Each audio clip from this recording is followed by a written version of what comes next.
প্রিয় শিক্ষার্থী, আসসালামু আলাইকুম। আজকের ক্লাসে তোমাদের গণিত বইয়ের 12 পাতার এই 7 নম্বর অঙ্কটি সমাধান করব।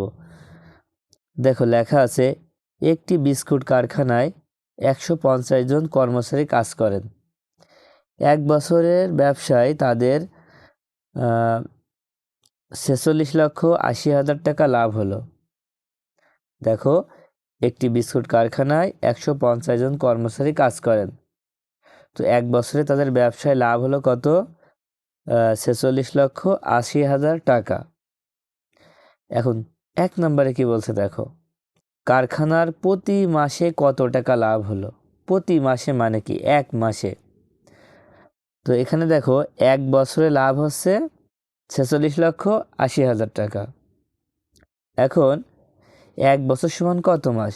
দেখো 1 বছর সমান কিন্তু 12 মাস, তাই না? তাহলে 12 মাসে লাভ হচ্ছে 46,80,000 টাকা। তাহলে আমাদের বের করতে হয় প্রতি মাসে, মানে 1 মাসে কত টাকা লাভ হবে। দেখো, এই অঙ্কটা আমরা প্রথমে লিখিতভাবে করব, তারপরে বইতে যে নিয়মে আছে এই নিয়মে তোমাদের করে দেখাবো। দেখো, তোমরা প্রথমে 1 নম্বর দিয়ে লিখে নিবা যে আমরা জানি 1 বছর সমান 12 মাস। তারপরে লিখবা যে 12 মাসে লাভ হলো 46,80,000 টাকা। যেহেতু 1 বছর ছিল তাই আমরা লিখব 12 মাসে লাভ হলো 46,80,000 টাকা। কিন্তু আমাদের বের করতে হবে প্রতি মাসে কত টাকা লাভ হলো। প্রতি বলতে কি 1 বোঝায়, সেজন্য লিখব 1 মাসে লাভ হলো। দেখো, যখনই আমরা কোনো সংখ্যা নিচে 1 দিব, তখনই কিন্তু এখানে যে সংখ্যা থাকবে তার সাথে এই সংখ্যাটা কী হবে? ভাগ হবে। দেখো, এখানে আমরা ভাগ দিয়ে লিখেছি 46,80,000 ভাগ 12। এখন 12 দিয়ে ভাগ করতে হবে। দেখো, এখানে ভাগ করা আছে, তোমরা ভাগটা খেয়াল করো। তো 12 দিয়ে প্রথমে ভাগ করবো হচ্ছে 46কে, দুইটা সংখ্যা। তো কত বার যায়? দেখো 3 বার যায়। 3 12 36। এবার 46 থেকে 36 বিয়োগ করলে 10 হয়, আর এই 8টা নামায় নিলাম। তাহলে কত হলো? 108।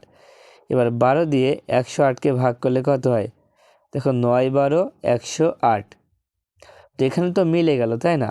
মিলে যাওয়ার পরে দেখো এখানে 4টা শূন্য আছে। তাহলে 4টা শূন্য কী করবা? এখানে যে 4টা শূন্য আছে সেই 4টা শূন্য আমরা এখানে বসাই দেব।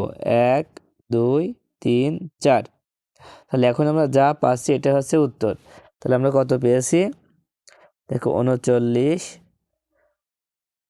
1 2 3 4 এখানে হচ্ছে টাকা।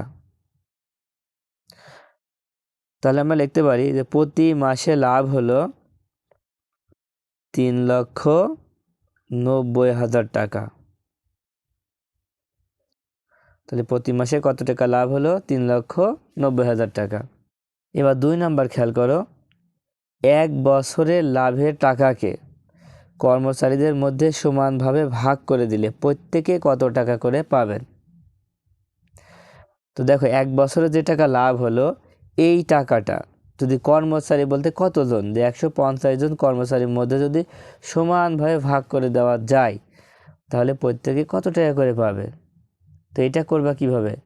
দেখো, যেহেতু 150 জন কর্মচারী কিন্তু এই টাকাটা পাবে, সেই জন্য আমরা লিখব যে 150 জন কর্মচারী পাবে এত টাকা। তারপরে যেহেতু প্রত্যেকে কত টাকা পাবে, তারপরে লিখব একজন কর্মচারী পাবে,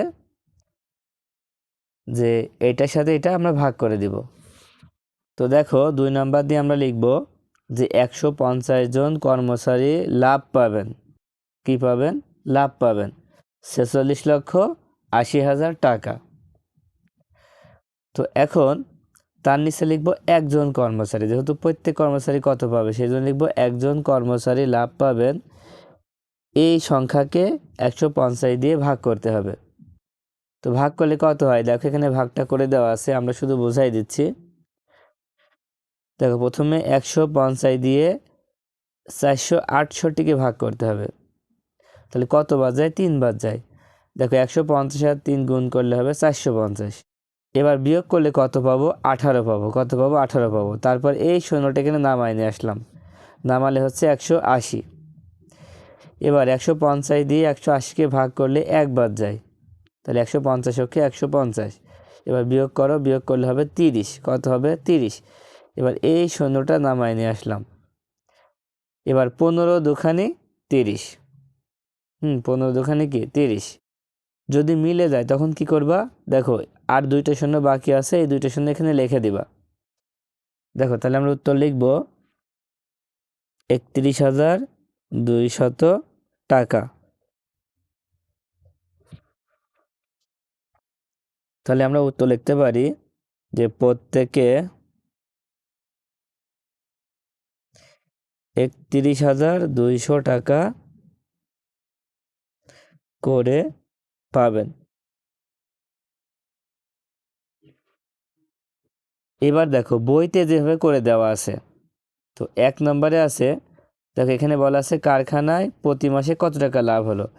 এই জন্য এখানে বলছে আমরা যদি 46,80,000 টাকাকে 12 দিয়ে ভাগ করি তাহলে এখানে দাঁড়াবে কেমন? দেখো প্রথমে আমরা এখানে লিখব 46, 80, তারপর 3টা শূন্য, এবার ভাগ হচ্ছে 12।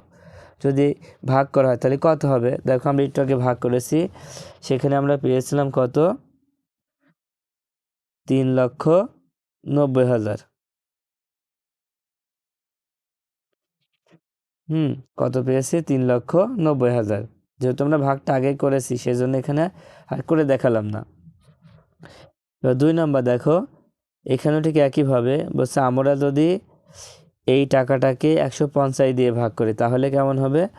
তো প্রথমে এটা লিখে নাও।